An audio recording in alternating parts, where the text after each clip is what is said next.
네 어머니 요양원 보냈는데 못 들었니? 텔레비전에서 눈도 떼지 않은 채 입꼬리를 올리며 던진 한마디였어요. 담낭 수술을 마치고 2달 만에 찾아간 친정. 그런데 어머니 안방에는 낯선 이불을 깔고 누운 시어머니가 있었고 제가 아끼던 체크무늬 슬리퍼는 쓰레기통에 처박혀 있었습니다. 바닥엔 20살 때 어머니와 찍은 사진 액자가 깨진 채 시어머니 낡은 실내화에 밟히고 있었어요.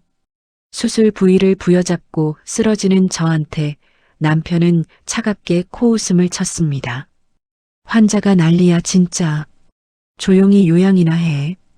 20년을 참아온 사람이 그 순간 무엇을 결심했는지 함께 들어보시겠습니까? 사연 시작 전 구독과 좋아요를 눌러주시고 어디서 듣고 계신지 댓글 남겨주시면 그곳으로 건강과 행운이 가득 깃들기를 바라겠습니다. 오늘의 사연 시작합니다.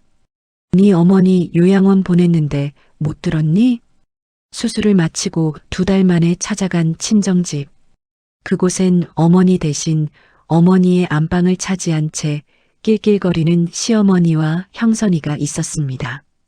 심지어 시어머니의 낡은 실내화 밑에는 모녀가 단둘이 찍은 가족사진이 산산조각 난 채 짓밟히고 있었죠. 환자가 난리야 진짜.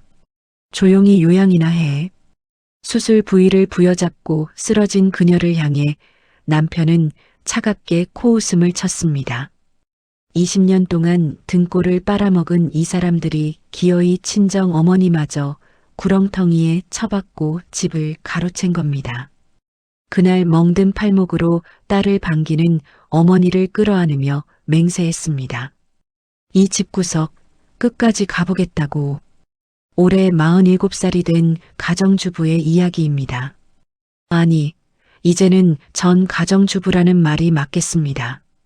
27에 시집와서 꼬박 20년을 남편이란 사람 대신 돈 벌어 살림 꾸렸고 지금은 이혼 서류에 도장을 찍고 어머니랑 둘이 살고 있습니다. 이 얘기를 왜 이제야 꺼내느냐면요. 한 달 전에 요양원에서 울고 있는 어머니를 데리고 나오면서 했던 일들이 아직도 꿈 같아서 그렇습니다. 20년 동안 시어머니한테 무릎 꿇고 남편한테 등골 빠지게 벌어다 바치면서도 한 번도 터뜨리지 못한 분노를 그날 이후로 전부 쏟아냈거든요. 퇴원 수속을 밟는 간호사실 앞에서 복도 벤치에 앉아 휴대전화만 들여다보고 있었습니다. 담낭 수술을 받고 약 2달을 입원해 있었는데 그 긴 시간 동안 남편은 수술 당일에도 오지 않았어요. 병원비 결제는커녕 전화 한 통이 없었습니다. 처음엔 회사가 바쁜가 보다 했죠.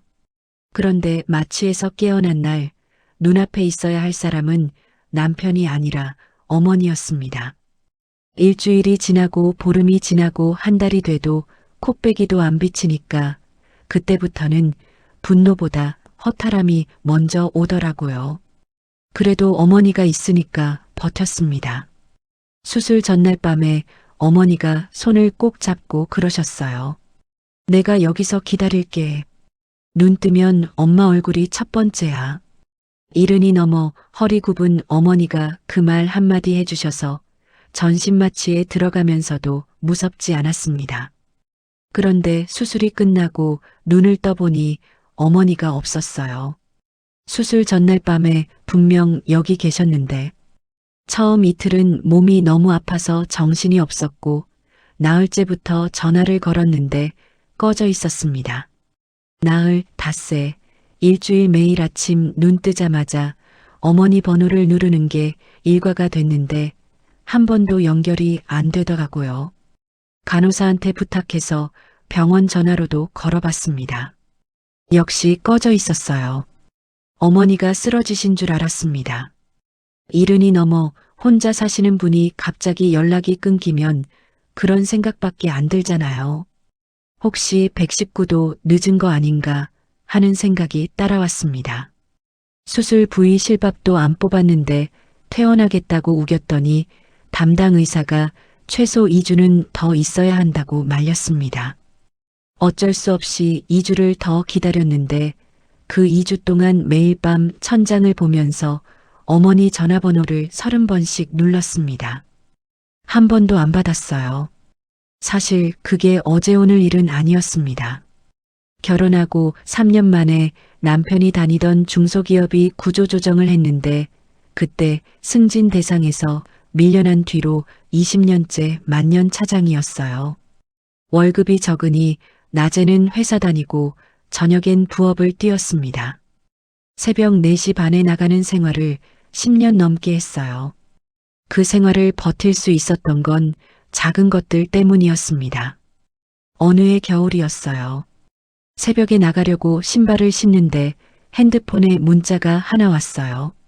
어머니였습니다. 추운데 핫팩 주머니에 넣어. 어젯밤에 사다 문 앞에 뒀다. 나가보니까 현관 바닥에 핫팩 2개가 봉지에 담겨 있었어요. 버스 막차가 끊긴 시간에 걸어서 오셨다는 걸 나중에야 알았습니다. 그 핫팩이 출근 내내 손 안에 있었어요. 그게 버팀목이었습니다. 참을 수 있었던 건 어머니 때문이에요. 어머니는 젊어서부터 남의 집 파출부 일을 하셨어요. 그 돈으로 딸 하나 키우신 분입니다. 시집 온 뒤로 힘들다는 티를 내면 어머니가 시장 통해서 고등어 한 손, 두부 한 모 사서 몰래 찾아오셨어요. 현관문 앞에 비닐봉지 걸어놓고 문자 하나 남기시는 거예요. 문에 찬 거 놔뒀다. 힘내. 그 비닐봉지 들고 신발장 앞에서 울었습니다. 한 번이 아니에요. 수십 번. 그 어머니가 2달 가까이 전화를 안 받고 있었어요. 그렇게 번 돈으로 형선이 전세 보증금 3,800만 원을 내줬고 남편이 투자한다, 뭐한다 가져간 돈만 해도 몇 천이 넘습니다. 한 번도 돌아온 적 없어요. 시어머니는 또 어떻고요? 명절마다 새벽 4시에 일어나 부엌 바닥에 쪼그려 앉아서 15인분 잡채에 전까지 부치고 있으면 거실 안락의자에 드러누워 텔레비전 보시다가 소리를 지르셨어요. 전 기름이 너무 많다. 국간이 싱겁다. 접시를 왜 이렇게 놓느냐? 그러다 손님 오면 자기가 다 차린 것처럼 상석에 앉으셨죠. 그래도 참았습니다. 퇴원 수속을 마치고 간호사실 앞 복도 벤치에 혼자 앉아 있었습니다. 퇴원 날 아침 간호사가 청구서를 내밀었어요. 690만 원. 남편 전화는 이미 포기한 상태였고 본인 카드로 긁었습니다. 결제하면서 웃음이 나오더라고요. 이 사람이 내 남편 맞나? 마누라가 수술받고 2달 가까이 입원해 있는데 병원비는커녕 과일 한 봉지 안 들고 왔으니까요. 영수증을 받아들고 병실로 돌아갔습니다. 2달 가까이 누웠던 침대가 이미 정리되어 있었어요. 시트가 팽팽하게 당겨진 빈 침대, 협탁 위에 칫솔 컵만 남아 있었습니다. 짐을 가방에 넣으면서 손이 굼뜨더라고요. 서두를 이유가 없었거든요. 나가도 아무도 없고 여기 있어도 아무도 없는 거였으니까. 병실 문을 잡아당기는데 손잡이가 차가웠습니다. 그 차가움이 이상하게 오래 남았어요. 퇴원 짐을 들고 병원 정문을 나서면서 택시를 잡았습니다. 기사님한테 주소를 불러주는데 목소리가 떨렸어요. 어머니 빌라는 외곽 쪽에 있는 낡은 4층짜리 건물인데 택시가 골목으로 들어서는 순간부터 심장이 쿵쿵 뛰기 시작했습니다. 혹시 쓰러져 계신 거 아닌가 하는 생각이 머릿속을 채웠어요. 119도 늦은 거 아닌가 싶었고요.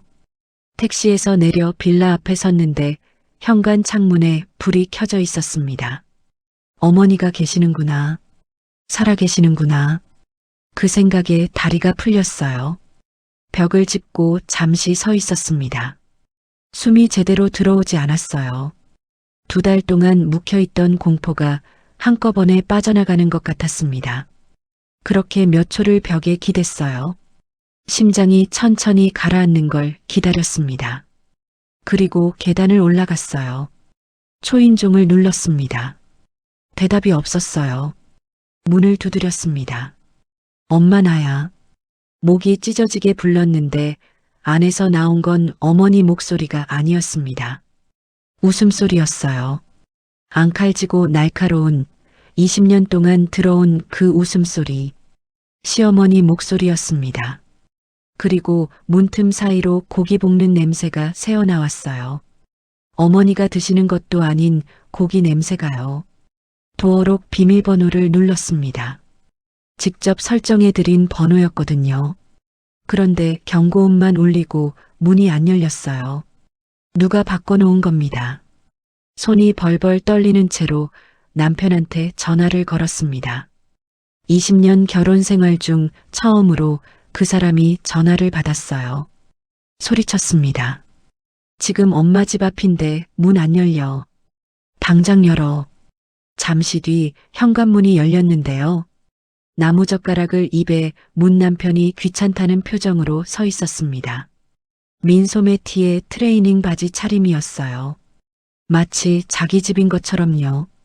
현관 바닥을 봤더니 남편 구두, 시어머니 낡은 실내화, 낯선 남자 운동화가 널브러져 있었고 작년에 어머니한테 사들인 체크무늬 슬리퍼는 신발장 옆 쓰레기통에 처박혀 있었습니다. 그 슬리퍼를 보는 순간 뭔가 크게 잘못됐다는 걸 온몸으로 느꼈어요.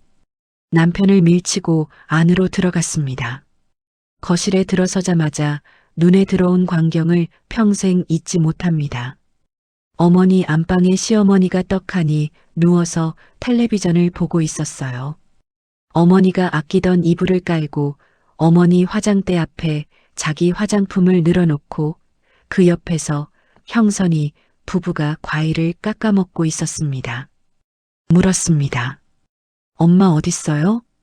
시어머니가 텔레비전에서 눈을 떼지도 않으시다가 천천히 고개를 돌리셨어요. 입꼬리가 올라가 있었습니다. 네 어머니 요양원 보냈는데 못 들었니? 화장대 위에 놓여있던 어머니의 가족사진 액자가 바닥에 떨어져 유리가 깨진 채 발밑에 밟히고 있었습니다. 20살 때 어머니랑 단둘이 찍은 사진이에요. 어머니가 그걸 얼마나 아끼셨는지 아는데 깨진 유리를 시어머니 낡은 실내화가 지나다닌 거예요. 시어머니한테 달려들었습니다. 멱살을 잡으려고 손을 뻗었는데 남편이 뒤에서 어깨를 확 밀쳤어요. 수술 부위가 찢어지는 것 같았습니다. 바닥에 넘어질 뻔한 그녀한테 남편이 한 말, 그 말을 어떻게 잊겠어요. 환자가 난리야 진짜. 조용히 요양이나 해. 그 순간 시어머니가 혀를 한번 차면서 몸을 천천히 일으켜 앉으셨어요. 에휴, 시어머니 앞에서 행패야. 20년을 가르쳐도 안 되는 것. 여러분, 살다 보면 참아도 더는 버틸 수 없는 순간이 찾아올 때가 있죠. 20년을 꾹꾹 눌러 담아온 사람이 마침내 그 순간 앞에 서 있었습니다. 어떤 선택을 했을지 함께 들어보겠습니다. 바닥에 한 무릎을 짚은 채 남편의 주머니를 더듬었습니다. 주머니 안에서 명함 한 장이 잡혔어요. 요양원 이름과 주소가 찍힌 명함이었습니다. 그걸 움켜쥐고 현관으로 뛰쳐나갔어요. 계단을 내려가면서 수술 부위를 부여잡았는데 손바닥이 뜨거웠습니다. 뭔가 배어나오는 것 같았지만 확인할 여유도 없었어요. 택시를 다시 잡았습니다. 명함에 적힌 주소를 불러주고 뒷좌석에서 이를 악물었어요. 울면 안 된다고, 지금은 울 때가 아니라고 스스로한테 말했습니다. 그런데 눈물이 멈추지 않더라고요. 요양원은 시외로 한참 벗어난 외곽에 있었습니다. 택시가 멈추고 문을 여는 순간 소변 냄새 섞인 소독 냄새가 코를 찔렀어요. 좁은 복도를 지나면서 양쪽 병실을 힐끗힐끗 봤는데 거동 못하는 어르신들이 침대에 누워 천장만 보고 계셨습니다.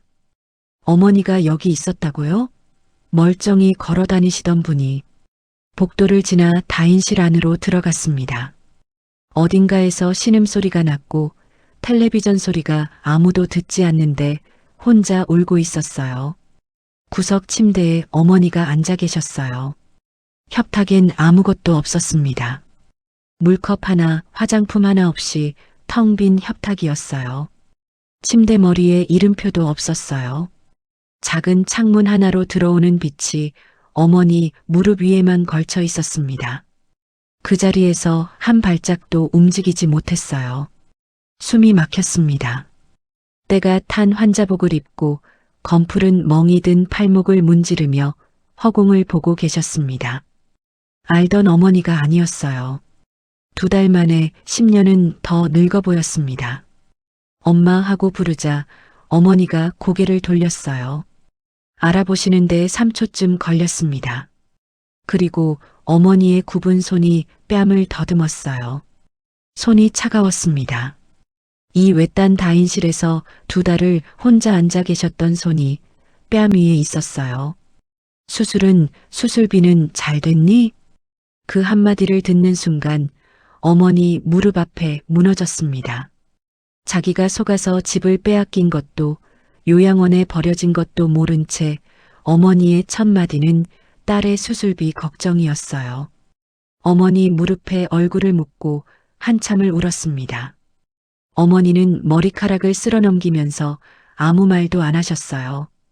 그냥 굽은 손가락으로 머리를 쓰다듬기만 하셨는데 그 손이 너무 가벼웠습니다. 2달 사이에 살이 다 빠지신 거예요.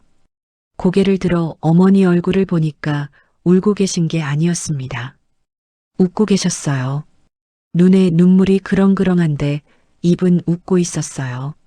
네가 왔으니까 됐다. 수술 잘 됐으면 됐다. 그 말을 하시는데 턱이 덜덜 떨리고 계셨습니다. 어머니 팔목을 잡았어요. 멍이 들어 있었습니다. 검푸른 멍이 양쪽 팔목에 있었어요. 왜 이러냐고 물으니까 어머니가 슬리퍼를 벗어 보여주셨는데 발목도 부어 있었습니다.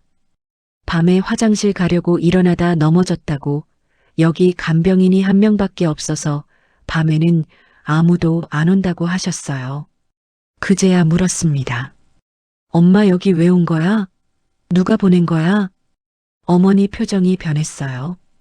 웃음기가 싹 사라지고 눈을 내리깔면서 이불깃을 만지작거리셨습니다.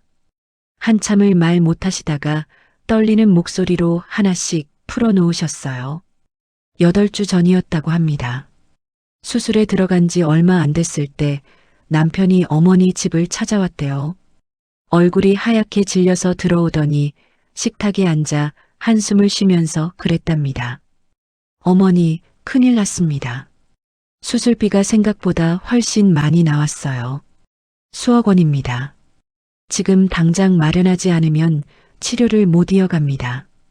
어머니가 놀라서 얼마냐고 물으니까 남편이 서류 봉투를 꺼냈대요. 병원 로고가 찍힌 서류처럼 보이는 종이들이었다고 합니다. 어머니는 안경을 쓰고 그 종이를 받아드셨대요. 큰 숫자들이 찍혀 있었고 맨 위에 병원 이름이 보였다고 하셨어요. 손이 떨렸다고 하셨습니다. 딸이 수술대에 누워있다는 공포가 먼저였어요. 숫자가 진짠지 가짠지를 따질 여유가 없었던 겁니다. 내 딸을 살려야 한다는 생각 하나가 나머지 판단을 전부 밀어냈어요. 어머니는 서류를 끝까지 읽지도 못하고 손을 내미셨대요. 남편이 내민 서류가 대출 위임장이 아니라 증여계약서라는 걸 모른 채로 그 시절을 살아오신 분이라면 아실 겁니다. 자식 앞에서는 어떤 것도 아깝지 않은 그 마음을요. 어머니는 딸을 살린다는 일념 하나로 평생 모은 전 재산에 손을 내미셨던 겁니다. 어머니 명의의 1억 9천만 원짜리 빌라가 그렇게 남편 앞으로 넘어갔습니다. 그리고 남편은 이틀 뒤에 다시 왔대요. 이번엔 요양원 팸플릿을 들고요.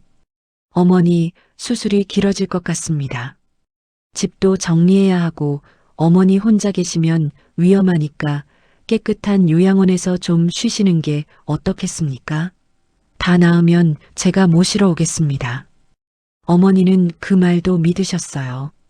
딸 수술비에 보태라는 일념 하나로 가방 하나 싸서 이 외딴 요양원까지 직접 걸어 들어오셨다고 합니다. 자기가 짐이 되면 안 된다고 사위가 알아서 잘하고 있을 거라고 생각하셨대요. 가방을 싸면서 어머니가 무얼 챙기셨는지 나중에 알았습니다. 옷 두어 벌, 세면도구, 그리고 작은 비닐봉지 하나. 그 봉지 안에는 딸의 어릴 때 사진과 중학교 때 어머니한테 썼던 편지가 들어 있었어요.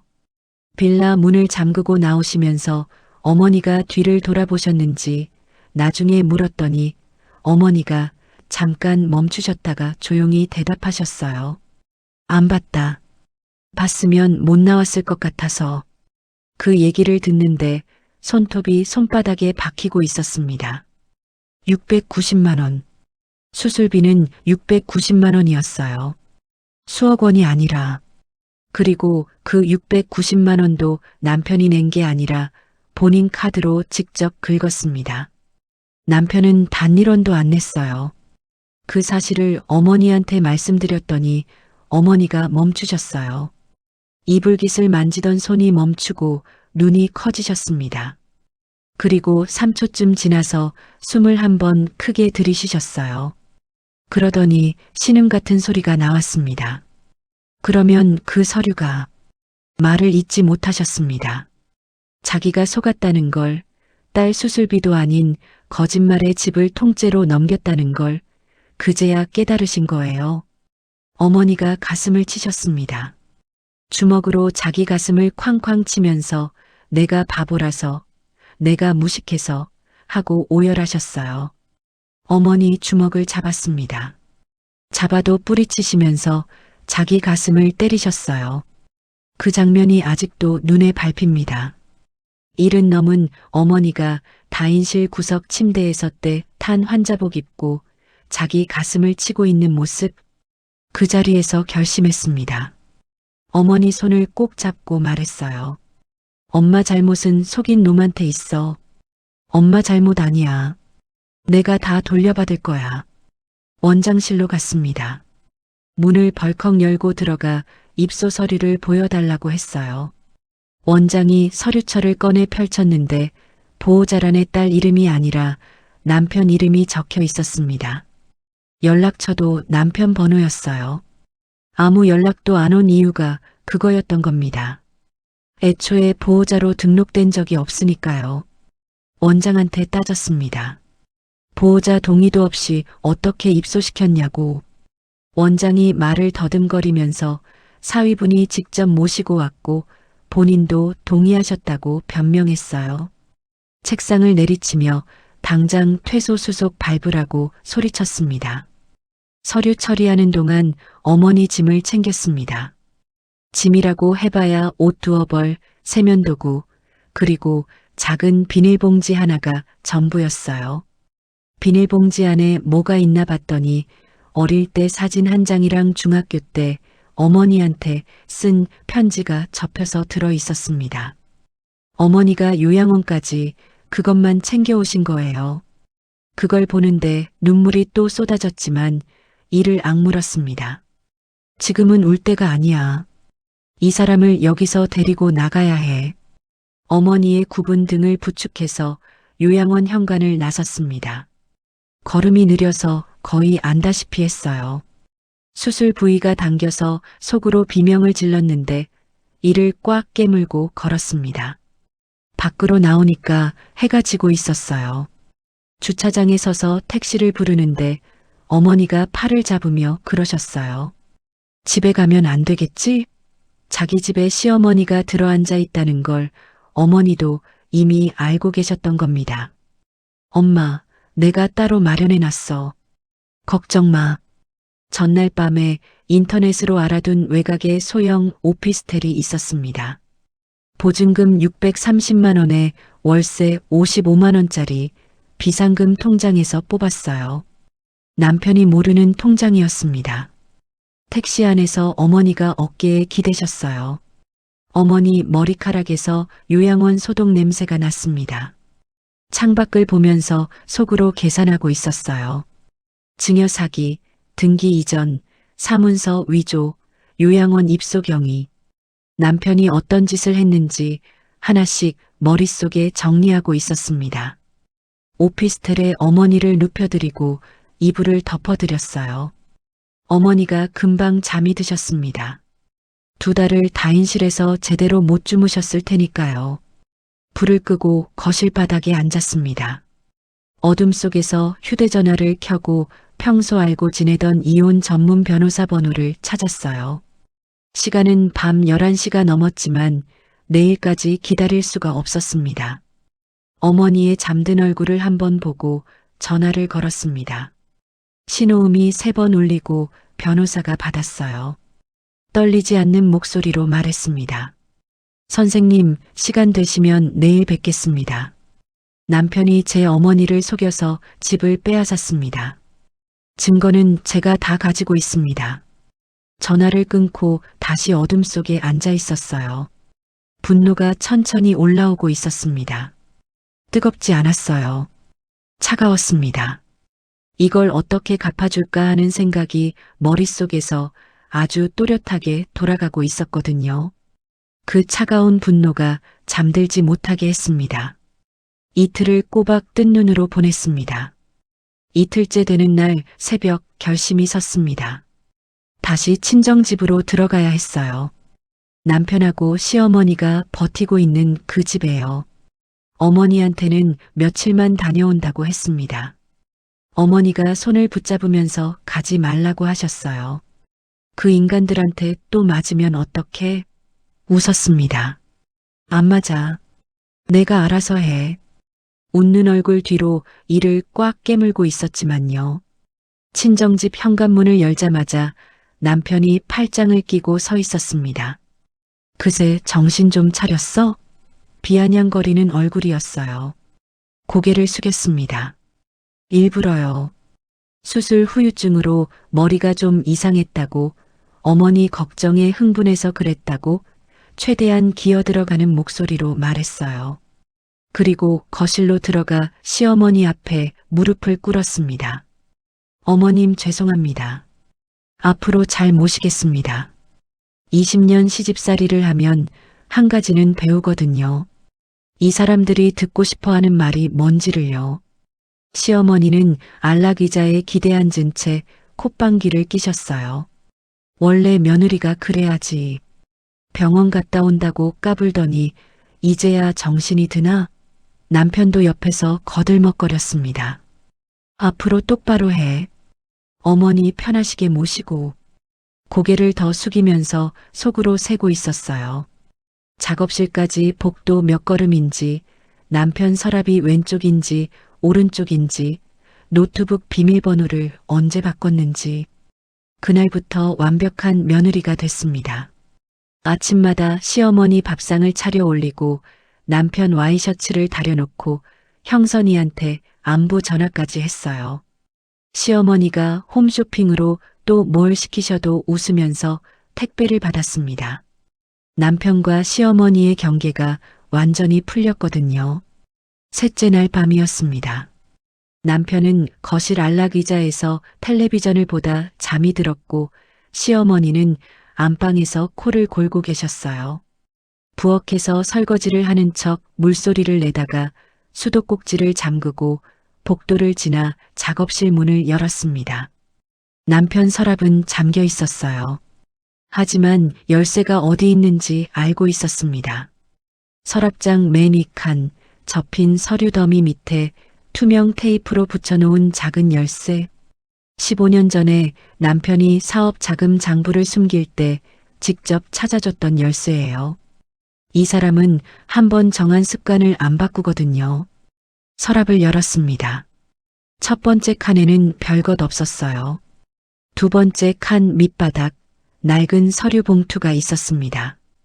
봉투를 여니까 어머니 인감이 찍힌 증여 계약서 사본이 나왔어요. 날짜를 보니 수술받고 닷새째 되는 날이었습니다. 마취에서 깨어나 집중치료실에서 혼자 천장을 보고 있을 때 남편은 어머니한테 거짓말을 하고 도장을 받고 있었던 거예요. 손이 떨렸지만 휴대전화를 꺼내 카메라를 켰습니다.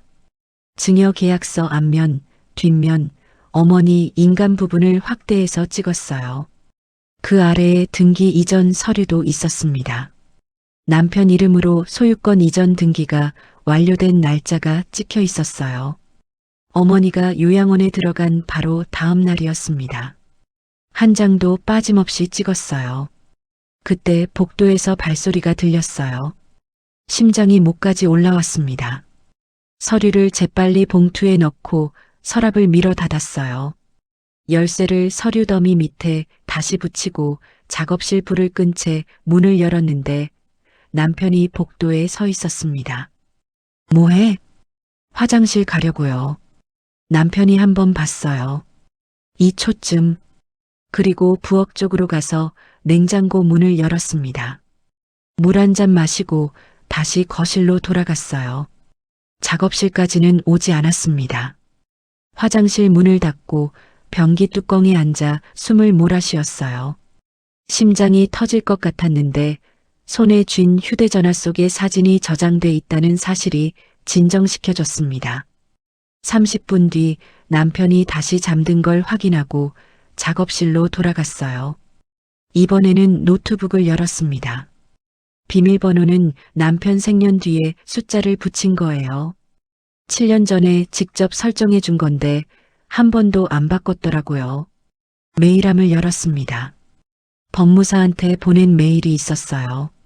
증여 등기 의뢰 내용이 고스란히 남아 있었습니다. 그것도 찍었어요. 그리고 한 가지 더 눈에 들어온 게 있었습니다. 바탕 화면에 엑셀 파일 하나가 있었어요. 회사 법인 카드 결제 내역이 정리된 파일이었습니다. 열어보니까 골프장, 백화점 명품 매장 결제, 룸살롱 영수증까지 있었어요. 순간 숨이 멈췄습니다. 4년치가 넘었어요. 회사 돈으로 개인 유흥을 한 겁니다. 찾으려던 것도 아니었는데 덤으로 나온 거예요. 천천히 스크롤을 내리면서 날짜 하나하나를 확인했습니다. 손 떨리는 걸 느꼈지만 멈추지 않았어요. 전부 찍었습니다. 여러분이라면 이 순간 어떤 선택을 하셨을까요? 20년을 참아온 사람이 손 안에 쥔 것들이 무엇인지 함께 확인해 보겠습니다. 마지막으로 안방 화장 서랍을 열었어요. 시어머니가 쓰시는 서랍이 돼 있었는데 구석에 본인 이름으로 된 마이너스 통장 카드가 있었습니다. 지난달에 이 카드로 홈쇼핑 결제가 250만 원치 찍힌 걸 문자로 확인했었는데 시어머니가 훔쳐 쓰신 거였어요. 그 문자 내역도 이미 캡처해서 저장해뒀습니다. 새벽 3시에 모든 작업을 끝내고 부엌으로 갔습니다. 물 한 잔을 마시면서 싱크대에 기대섰어요. 눈을 감고 천천히 꼽아봤습니다. 증여 계약서 사본, 등기 이전 서류, 법무사 메일, 법인 카드 유용 내역, 신용카드 도용 문자, 손가락이 5개에서 멈췄어요. 손의 떨림이 처음으로 가라앉고 있었습니다. 심장도 천천히, 아주 천천히 뛰기 시작했어요. 20년 동안 이 집에서 빼앗겼던 것들이야. 이제 내가 가져갈 차례야. 그 생각이 드는데 아무것도 걸리지 않았습니다. 다음 날 아침 시어머니 밥상을 차려 올리고 남편 와이셔츠를 다려서 옷걸이에 걸었어요. 남편이 출근하면서 현관에서 구두를 신더니 뒤도 안 돌아보고 나갔습니다. 시어머니는 안방에서 텔레비전을 켜셨어요. 가방 하나를 들고 조용히 현관을 나섰습니다. 변호사 사무실은 시내 빌딩 5층에 있었어요. 문을 열고 들어가 테이블 위에 촬영한 사진들을 출력해서 한 장씩 펼쳐 놓았습니다. 증여 계약서, 등기 서류, 법무사 메일, 법인 카드 영수증, 홈쇼핑 결제 내역. 변호사가 서류를 한 장씩 넘기면서 고개를 끄덕였어요. 다 보고 나서 말했습니다. 사기에 의한 증여 취소 소송 바로 들어갑시다. 동시에 남편 명의 자산 전부에 가압류 걸겠습니다. 물었어요. 부부 공동 통장에 1억 원 정도 있는데 그건 제가 옮겨도 됩니까? 변호사가 고개를 저었습니다. 지금 옮기시면 재산 은닉으로 잡힐 수 있습니다. 법적으로 묶어두는 게 안전합니다. 가압류 신청에 같이 넣겠습니다. 고개를 끄덕이고 마지막으로 법인 카드 영수증 사진들을 밀었습니다. 이건 남편 회사 법인 카드 유용 내역입니다. 이것도 쓸 수 있습니까? 변호사가 영수증을 훑어보더니 눈이 달라지더라고요. 이건 횡령입니다. 회사에서 고소하면 형사까지 가요. 의자 등받이에 기대 앉으면서 말했습니다. 다 걸어주세요. 하나도 빠짐없이. 변호사 사무실을 나와서 엘리베이터를 기다리는데 다리에 힘이 풀렸습니다. 벽을 짚고 서서 숨을 고르는데 수술 부위가 욱신거리면서 식은 땀이 등을 타고 흘렀어요. 이틀을 못 자고 제대로 먹지도 않고 뛰어다닌 몸이 한계를 보내고 있었습니다. 그래도 멈출 수 없었어요. 지금 멈추면 저 사람들이 또 무슨 짓을 할지 모르니까요. 일주일. 그 일주일을 버텨야 했어요. 남편과 시어머니 앞에서 아무것도 모르는 척 순한 며느리 연기를 이어가면서요. 다시 친정집으로 돌아갔습니다. 현관문을 열고 들어서니 시어머니가 거실 안락의자에서 전화를 하고 계셨어요. 목소리가 들떠 있었습니다. 통화 상대는 동네 경로당 사람인 것 같았어요. 이번 주말에 한번 와봐. 집이 넓어서 좋아. 고기 구워 먹자. 웃으시면서 통화를 끊으셨어요. 눈길도 안 주셨습니다. 부엌으로 들어가 저녁 준비를 시작했어요. 된장찌개 끓이고 생선 굽는데 어머니가 이 부엌에서 반찬 만들어 냉장고에 넣어 두시던 생각이 났습니다. 지금 이 냉장고 안에는 시어머니가 사다 놓은 한우갈비가 가득 차 있었어요. 친정 어머니는 요양원 다인실에서 식은 죽을 드셨을 텐데 이를 악물고 밥상을 차렸습니다. 저녁에 남편이 퇴근했어요. 밥상에 앉더니 반찬을 이것저것 뒤적이면서 한마디 했습니다. 고기는 없어? 시어머니가 옆에서 맞장을 치셨어요. 맨날 된장찌개야. 냉장고에 한우 있는데 왜 안 구워? 죄송합니다. 내일은 해드릴게요 하면서 고개를 숙였어요. 남편이 숟가락을 내려놓으며 한숨을 쉬었습니다. 야, 솔직히 말해봐. 장모님 요양원 보낸 거 아직도 불만이야? 찌개를 떠올리던 손을 멈추지 않았어요. 아니요. 엄마도 거기서 편하실 거예요. 그래, 그렇게 생각해. 어차피 노인네 혼자 살면 위험하잖아. 우리가 여기 들어온 것도 다 집 관리 차원이고. 집 관리. 남의 어머니 속여서 빼앗은 집을 관리라고 하더라고요. 국을 떠서 시어머니 앞에 놓아드리면서 네, 그렇죠 했습니다. 얼굴 근육이 굳는 걸 느꼈지만 티내지 않았어요. 밤마다 잠들기 전에 화장실 문을 잠그고 변호사한테 문자를 보냈습니다. 진행 상황을 확인하고 추가로 필요한 게 뭔지 물었어요. 변호사가 하나를 더 부탁했습니다. 시어머니의 친정집 점유 사실을 입증할 수 있는 사진이나 영상이 있으면 좋겠다고요. 명도 소송에 쓴다고 했습니다. 그래서 틈틈이 촬영했어요. 시어머니가 어머니 안방에 자기 짐을 풀어놓은 장면, 형선이 부부가 주말에 와서 머무르는 장면, 남편 구두와 시어머니 낡은 실내화가 현관에 놓인 장면, 다 휴대전화에 저장했습니다. 남편이 볼까봐 사진 폴더를 숨김 처리해 놓고 클라우드에도 자동 백업을 걸었어요. 나흘째 되는 저녁이었습니다. 남편이 거실에서 전화를 받고 있었는데 목소리가 급하게 낮아지더라고요. 부엌에서 설거지를 하면서 귀를 기울였어요. 아니, 그건 법인카드로 처리했잖아. 왜 갑자기 문제가 돼? 말끝을 흐리면서 방으로 들어갔습니다. 법인카드. 설거지 물에 손을 담근 채 생각했어요. 아직 회사에 익명 제보를 넣기 전인데 남편이 알아서 불안해하고 있는 거였습니다. 어느 쪽이든 상관없었어요. 때가 되면 쐐기를 박을 테니까. 닷새째 변호사한테 문자가 왔습니다. 가압류 신청 서류 준비가 끝났다고, 내일 법원에 접수한다고요. 형사 고소장도 같이 넣는다고 했습니다. 화장실에서 그 문자를 읽고 바로 삭제했어요. 엿새째 시어머니가 거실에서 전화를 또 하고 계셨습니다. 이번에는 목소리가 더 크고 들떠 있었어요.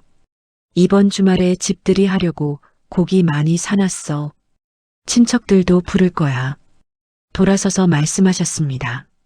주말에 손님 오니까 집 안 깨끗하게 해놓고 상 크게 차려. 집들이, 남의 어머니 집을 빼앗아 놓고 집들이를 한다고요? 네, 어머님 하고 대답했습니다. 그리고 부엌으로 돌아서면서 입꼬리가 올라가는 걸 느꼈어요. 잘 됐다 싶었거든요. 사람이 많이 모이면 더 좋습니다. 그날 밤 화장실에서 변호사한테 전화했습니다. 주말에 시어머니가 집들이를 합니다. 친척이랑 동네 사람들 다 불렀어요. 변호사가 잠깐 침묵하더니 물었어요. 체포영장 발부일이 이번 주 금요일인데 토요일 저녁에 집행하면 맞겠습니까? 맞습니다. 알겠습니다. 경찰 쪽에 연락해 두겠습니다. 전화를 끊고 거울을 봤어요. 2달 가까이 입원해 살이 빠지고 눈 밑에 다크서클이 내려앉은 얼굴이 비치고 있었습니다. 그런데 이상하게 눈이 밝더라고요. 20년 만에 처음으로 준비가 됐다는 느낌. 그게 버티게 했습니다. 금요일 변호사에게서 문자 하나가 왔습니다. 영장 발부 완료. 토요일 아침부터 부엌에 서서 잔치 음식을 준비했습니다. 불고기찜, 잡채, 전, 나물 5가지. 시어머니가 시킨 대로 상을 크게 차렸어요. 오후부터 사람들이 하나둘 모이기 시작했습니다. 동네 경로당 어르신 4-5분, 남편 쪽 친척 서너 명, 형선이, 부부까지 거실이 꽉 찼어요. 시어머니가 거실 한가운데 상석에 떡하니 앉으셨습니다. 남편은 그 옆에서 술잔을 돌리고 있었고요. 시어머니가 목소리를 높여서 사람들한테 말씀하셨어요. 상석에서 고기를 집으면서요. 우리 며느리 친정 어미가 어차피 혼자 살기 힘드니까 요양원 가겠다고 해서 우리가 이 집을 물려받았어. 어차피 비어있으면 아깝잖아. 친척들이 그렇지 잘됐다 맞장구를 쳤고 시어머니는 더 목소리를 높이셨어요. 사람들이 고개를 끄덕이면서 잘됐다, 효도한다 하는 소리가 들렸습니다. 남편은 소주잔을 기울이며 흐뭇한 표정이었어요. 주방 구석에 서서 스마트폰을 들고 있었습니다. 녹화 버튼은 이미 눌러놓은 상태였어요. 시어머니의 말, 남편의 표정, 사람들 반응까지 전부 담기고 있었습니다. 이 상은 내가 차렸고, 이 집은 내가 열었고, 지금 이 시간도 내가 불렀다. 앞치마 끈을 한번 다시 메었습니다. 시계를 봤습니다. 저녁 8시 50분, 10분만 더. 9시 정각, 초인종이 울렸습니다. 남편이 소주잔을 내려놓으며 또 누구야 했고 시어머니는 들어오라 그래 하면서 불고기찜을 집고 계셨어요. 주방에서 앞치마를 벗지 않은 채 현관 쪽을 바라봤습니다. 남편이 현관문을 열었어요. 문 앞에 남자 둘이 서 있었습니다. 양복 차림의 한 명은 서류 봉투를 들고 있었어요. 경찰이었습니다. 한재원 씨 되십니까? 남편이 고개를 끄덕이자 앞에 선 경찰관이 영장을 펼쳤습니다. 사기 및 사문서 위조 혐의로 체포영장이 발부되었습니다. 동행해 주셔야 합니다. 거실이 조용해졌어요. 소주잔 내려놓는 소리, 젓가락 떨어지는 소리만 들렸습니다. 숨을 멈추고 있었어요. 남편의 얼굴이 실시간으로 변하더라고요. 붉은 기운이 빠지고 눈이 커지고 입이 벌어졌습니다. 무슨 영장이요? 나한테 뭔 소리예요? 경찰관이 차분하게 피해 사실을 읽기 시작했습니다. 장모를 기망하여 부동산 증여 계약서를 작성하게 한 건, 인감과 신분증을 무단 사용하여 등기를 이전한 건, 한 줄 한 줄 읽힐 때마다 남편의 얼굴이 일그러졌어요. 거실에 있던 사람들이 웅성거리기 시작했습니다. 경로당 어르신 한 분이 체포영장이라니 이게 무슨 일이야? 하면서 자리에서 일어났고 친척들은 서로 눈을 마주치며 수군거렸어요. 시어머니가 상석에서 벌떡 일어나셨습니다. 이 사람들이 뭐야? 남의 집 잔치에 와서. 경찰관을 향해 손을 휘저으셨는데 목소리가 떨리고 있었어요. 얼굴이 하얗게 질려 있었거든요. 남편이 경찰관의 손을 뿌리치며 거실 안쪽으로 물러섰습니다. 잠깐만요. 이거 오해예요. 장모님이 동의하셨어요. 자기가 줬다고요. 그때 주방에서 걸어 나왔습니다. 앞치마를 벗으면서 시어머니 앞에 섰어요. 시어머니가 올려다봤는데 그 눈에 처음으로 두려움이 보이더라고요.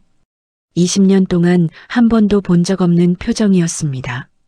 준비해둔 서류 봉투를 열었어요. 시어머니가 마이너스 통장 카드로 결제한 홈쇼핑 내역서 250만 원어치, 날짜와 품목과 배송지가 다 찍혀 있었습니다. 그걸 테이블 위에 펼쳐 놓았어요.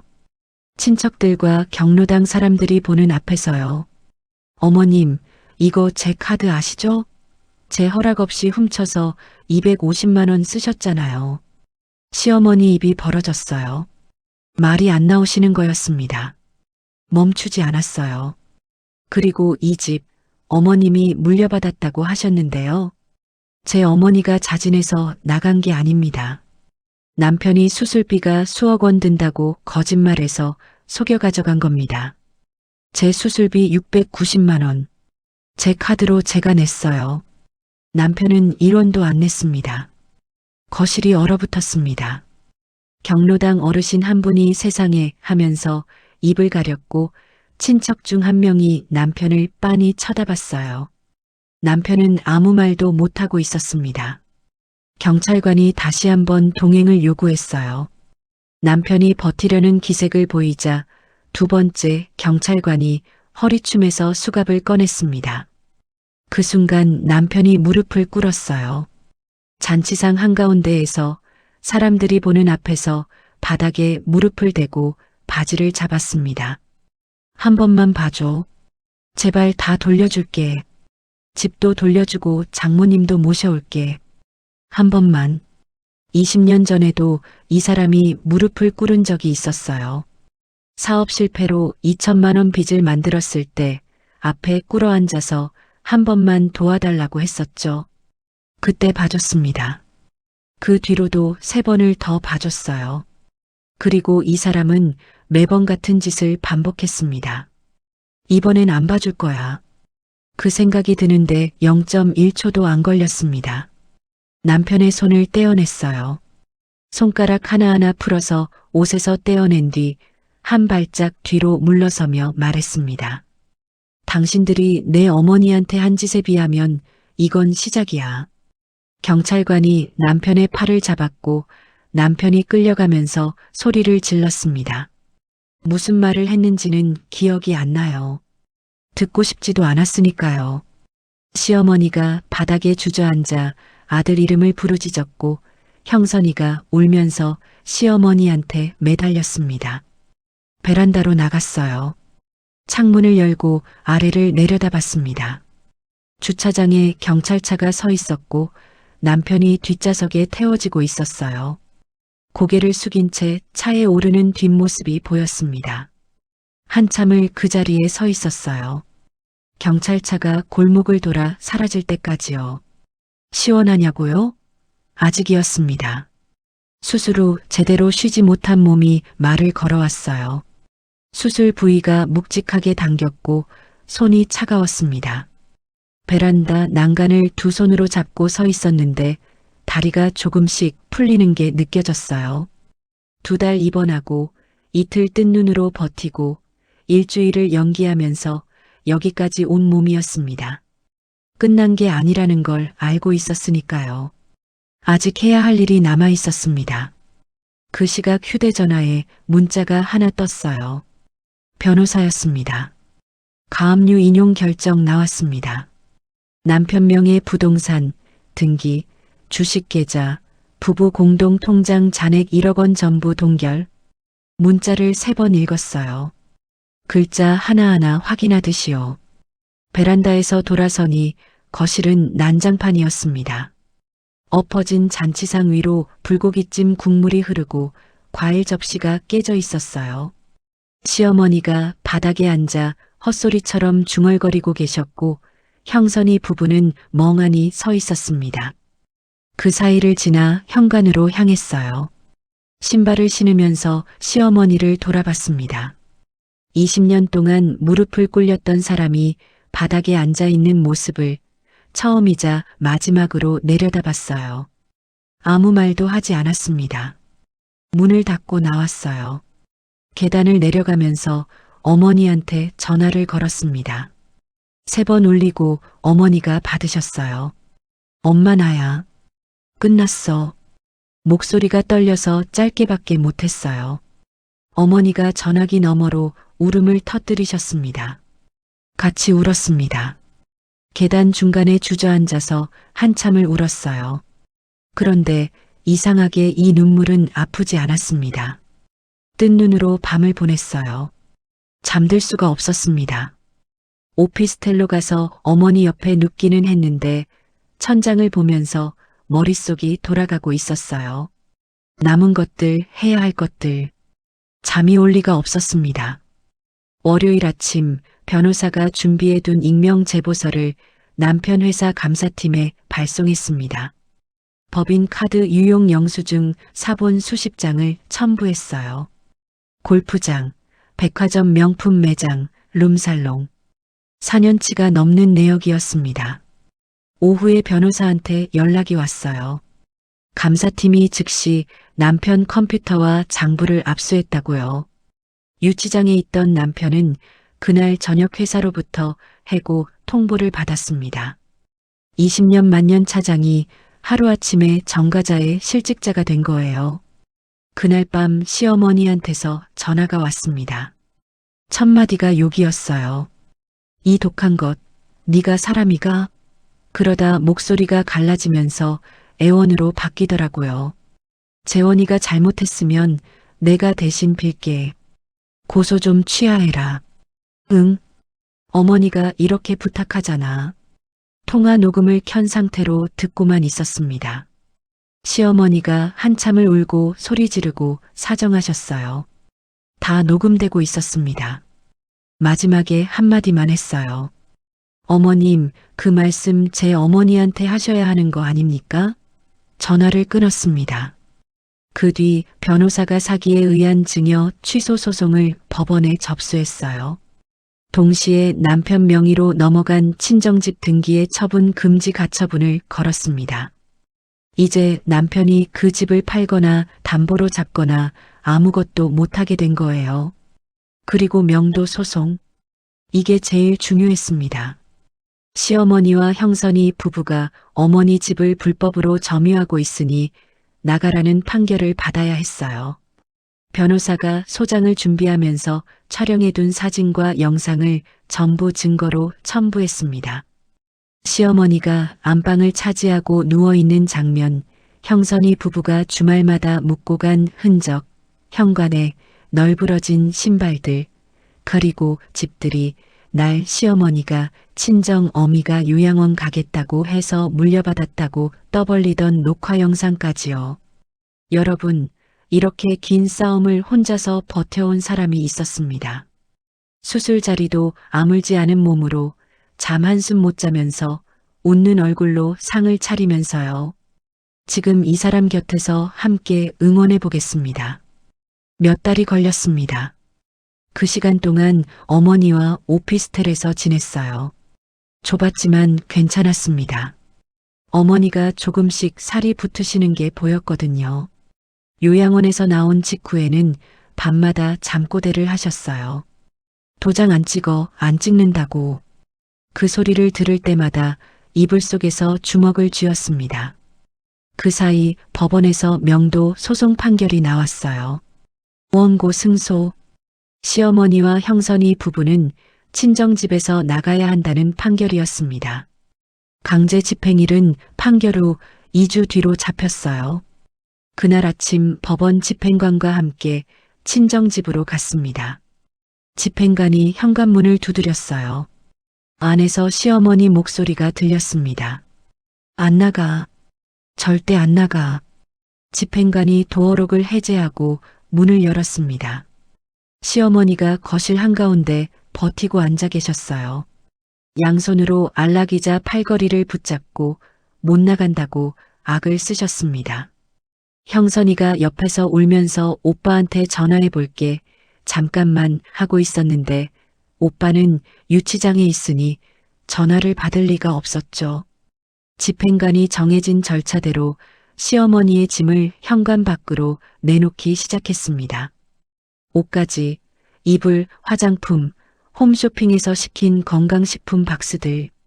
하나씩 복도로 나올 때마다 시어머니가 소리를 질렀어요. 20년 동안 들어온 그 앙칼진 목소리가 이제는 갈라지고 떨리고 있었습니다.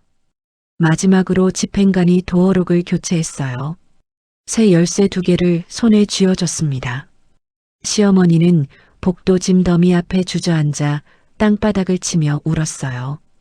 동네 사람 몇 명이 계단 아래에서 올려다보고 있었는데 아무도 다가오지 않았습니다. 집들이 때 잘됐다고 맞장구 치던 사람들이에요. 이제는 시선이 싸늘했습니다. 형선이가 달려왔어요. 울면서 팔을 잡았습니다.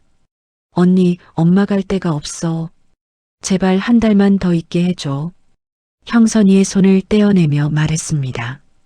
전세 보증금 3,800만 원 내가 내줬잖아. 그 집에 가. 형선이 얼굴이 일그러지더라고요. 그 전셋돈도 이미 다 쓰고 없다는 걸 표정만 봐도 알 수 있었습니다. 20년치 빚을 한꺼번에 갚으신 건가요? 돌아서며 속으로 그렇게 생각했습니다. 이혼 재판은 강제 집행 후 3주 뒤에 열렸어요. 법정에 들어가니 남편이 수의를 입고 앉아 있었습니다. 두 뺨이 푹 꺼져 있었어요. 눈도 못 마주치더라고요. 남편 쪽 변호사가 위자료를 깎아보려고 이것저것 변명을 늘어놓았습니다. 장모님이 동의했다. 증여는 합법적이었다. 요양원도 본인 의사였다. 예상한 소리였어요. 변호사가 증거를 하나씩 꺼냈습니다. 증여 계약서 사본, 남편이 법무사에게 보낸 메일, 요양원 입소 서류 보호자란에 적힌 남편 이름, 집들이, 날, 시어머니 녹화 영상, 카드 도용 내역, 법인 카드 횡령 자료. 판사 앞에 증거가 쌓일 때마다 남편의 고개가 조금씩 더 내려갔습니다. 마지막으로 진술했어요. 떨리지 않았습니다. 손도 목소리도 눈도. 판사님, 저 사람은 제가 수술대에 누워있는 동안 제 어머니를 속여서 집을 빼앗고 요양원에 버렸습니다. 71살 노인을 사위라는 사람이 거짓말로 겁을 줘서 도장 찍게 하고 외딴 요양원 다인실에 넣어놓고 2달 가까이 전화도 못하게 했습니다. 위자료 1억 3천만 원과 재산 분할 70%를 요구합니다. 판사가 남편을 봤어요. 남편은 고개를 숙인 채 아무 말도 못했습니다. 재판이 끝나고 법정 문을 나서는데 이상하게 아무 감정이 없었습니다. 뜨겁지도 차갑지도 않았어요. 그냥 끝났구나 싶었습니다. 복도에서 시어머니가 기다리고 있었어요. 강제 집행 때보다 더 늙어 보였습니다. 올려다봤는데 입술을 달싹거리셨어요. 말이 안 나오시는 것 같았습니다. 한참을 서 있다가 돌아섰어요. 굽은 등이 복도 끝으로 사라지기 시작했습니다. 발이 붙은 것처럼 그 자리에 서서 지켜봤어요. 호흡이 느려지고 있었습니다. 발끝에서 힘이 빠지는 게 느껴졌어요. 시어머니의 등이 완전히 사라질 때까지 움직이지 않았습니다. 남편과 시어머니는 외곽의 월세방으로 갔다고 나중에 들었습니다. 형선이 부부도 빈손으로 쫓겨났고요. 20년 동안 등골을 빨아먹던 사람들이 한 달 만에 전부 무너졌어요. 시원하냐고 물으시면 시원하지 않다고는 못하겠습니다. 하지만 그보다 먼저 든 감정은 허탈함이었어요. 이걸 왜 20년이나 걸려서 한 건지 잠시 이 마음을 함께 느껴보겠습니다. 20년을 참아온 사람이 모든 걸 끝내고 나서 느낀 건 통쾌함이 아니라 허탈함이었다고 합니다. 살다 보면 그런 순간이 있죠. 다 이겼는데도 마음이 가볍지 않은 그 순간이요. 모든 게 끝나고 첫 번째 주말이었습니다. 친정집 빌라 앞에 어머니와 나란히 섰어요. 청소업체를 불러서 사흘간 구석구석 다 닦아냈거든요. 시어머니가 쓰던 이불, 남편 구두가 놓였던 신발장, 형선이가 과일 깎아먹던 거실 바닥까지 그 사람들 흔적을 하나도 남기지 않았습니다. 소독약으로 닦고 커튼 다 빨고 벽지까지 새로 했어요. 현관 도어록 비밀번호를 눌렀습니다. 새로 설정한 번호예요. 문이 열리자 햇살이 거실 바닥에 길게 깔려 있었어요. 창문을 전부 열어놔서 바람이 불어오고 있었습니다. 어머니가 현관에서 멈추셨어요. 신발을 신지도 않고 문턱에 서서 거실을 바라보고 계셨습니다. 손끝이 문틀을 가만히 짚고 있었어요. 입술이 떨리고 있었습니다. 한참을 그렇게 서 계시다가 한 발짝 들어오셨어요. 거실을 지나 안방 문을 여셨습니다. 안방 화장대 위에 새 액자를 놓아뒀었습니다. 깨진 유리 속에 있던 그 사진, 20살 때 어머니랑 찍은 사진이에요. 사진관에 맡겨서 복원하고 새 액자에 끼웠어요. 어머니가 그 액자를 두 손으로 들어 올리셨습니다. 손가락으로 사진 속 딸의 얼굴을 쓸면서 소리 없이 우셨어요. 안방 문 앞에 서서 어머니 등을 보고 있었습니다. 요양원에서 처음 봤을 때보다 살이 좀 오르셨지만 등은 여전히 굽어 있었어요. 그 등을 보는데 코끝이 시큰해졌습니다. 어머니가 액자를 내려놓고 돌아서셨어요. 그리고 앞으로 와서 얼굴을 양손으로 감싸셨습니다. 굽은 손가락이 볼을 어루만졌어요. 내가 바보라서 그 인간한테 속아 넘어갔다. 내 수술비라니까 겁이 나서 생각을 못했어. 내가 어리석어서. 엄마, 수술 자리도 안 나왔을 텐데 이 고생을 혼자 다 했잖아. 엄마가 미안해서 어떡하니? 어머니 손을 잡았습니다. 마른 손이었어요. 파출부 일하시면서 세제에 부르트고 걸레 짜면서 갈라졌던 손. 그 손이 볼 위에 있었습니다. 엄마, 잘못은 속인 사람한테 있는 거야. 엄마가 도장 찍은 건 날 살리려고 한 거잖아. 그게 뭐가 잘못이야? 어머니가 고개를 떨구셨어요. 어깨가 떨렸습니다. 그 어깨를 끌어안았어요. 어머니 머리가 가슴에 닿았는데 요양원 소독 냄새가 아니라 샴푸 냄새가 났습니다. 오피스텔에서 지내는 동안 사들인 것으로 머리를 감으셨거든요. 한참을 안고 있었습니다. 거실에서 바람이 불어와 커튼이 흔들렸어요. 어머니가 품에서 고개를 들며 말씀하셨습니다. 밥 해줄까? 웃으면서 고개를 저었어요. 오늘은 내가 해. 엄마는 앉아 있어. 주방으로 들어갔습니다. 냉장고에 아침에 사다 넣어둔 재료가 있었어요. 된장, 두부, 애호박, 고등어. 어머니가 좋아하는 것들로만 골랐습니다. 된장찌개를 끓이고 고등어를 구우면서 이 부엌에서 시어머니 밥상을 차리던 일주일이 떠올랐어요. 불고기찜 끓이고 전 부치고 잡채 볶으면서 속으로 이를 갈던 그 시간. 같은 부엌인데 지금은 전혀 달랐습니다. 냄비에서 된장찌개가 보글보글 끓는 소리가 이렇게 편안하게 들린 적이 있었나 싶었어요. 밥상을 차려서 거실로 가져갔습니다. 어머니가 식탁 앞에 앉아 계셨는데 밥상을 보시더니 또 눈물이 그렁그렁 하셨어요. 웃으면서 고등어 살을 발라 어머니 밥그릇 위에 올려드렸습니다. 많이 드셔. 살 좀 찌셔야 해. 어머니가 숟가락을 드시면서 한마디 하셨어요. 이 된장찌개가 제일 맛있다. 별것 아닌 말인데 가슴이 뭉클했습니다. 요양원 다인실에서 식은 죽 드시던 분이 끓여드린 된장찌개를 맛있다고 하시니까요. 밥을 먹고 설거지를 하는데 어머니가 옆에 오셔서 행주를 드셨어요. 씻으면 어머니가 닦으시고 그릇을 건네면 어머니가 찬장에 넣으셨습니다. 아무 말 없이 둘이서 설거지를 했어요. 그릇을 건네다가 손이 닿았습니다. 어머니가 받아드는 순간 손끝에 어머니 손등이 스쳤어요. 차갑지 않았습니다. 오피스텔에서 처음 만났을 때 그 차가운 손이 아니었어요. 따뜻했습니다.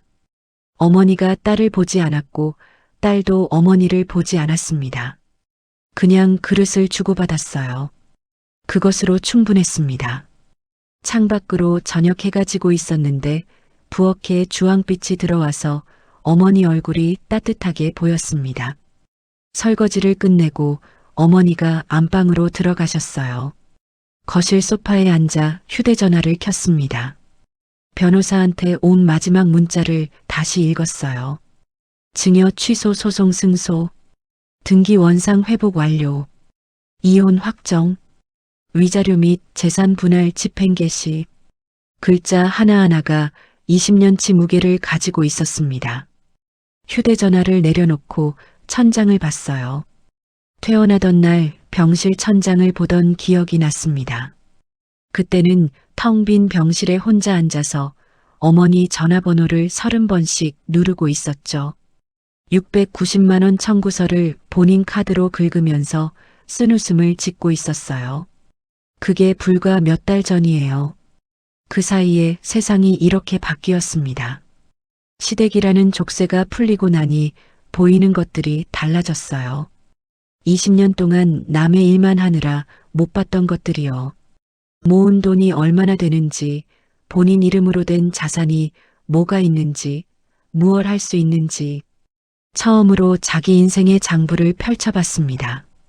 지금 새 사업을 준비하고 있어요. 뭔지는 아직 말씀 못 드리지만 20년 동안 살림을 꾸려온 실무 감각이 있으니 못할 건 없다고 생각합니다.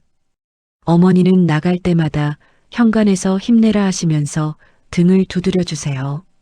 시장 통해서 고등어 사다 비닐봉지 걸어 놓으시던 그때처럼요.